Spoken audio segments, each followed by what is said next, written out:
Talented একজন person, এরকম talented person যদি আরো 10টা থাকে তাহলে আমাদের ইন্ডাস্ট্রি অন্য জায়গায় চলে যাবে। কিন্তু আমাদের আমাদের আমাদের হচ্ছে একজনই রায়হান রাফি, একজনই এরকম ট্যালেন্টেড পার্সন। আরো অনেকেই আছে, অনেকে ছোট করছি না, বাট রায়হান রাফি ইজ রায়হান রাফি।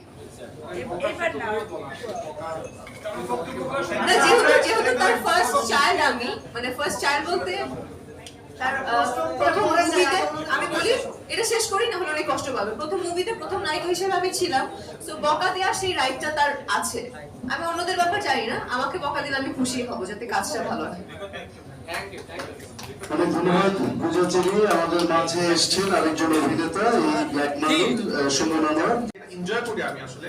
আমি যে একটা ইন্টারভিউতে বলছিলাম যে আমি অনেক ভালো লিখতে পারি না, মানে ফেসবুকে লেখা যেটা বলেন, অথবা আমি পলিটিশিয়ান না, অনেক ভালো বক্তব্য দিতে পারি না, আমি সিনেমা বানাতে পারি। তো আমার যুদ্ধটা হলো সিনেমা দিয়ে যুদ্ধ বা ওয়েব সিরিজের যুদ্ধ। আমি যে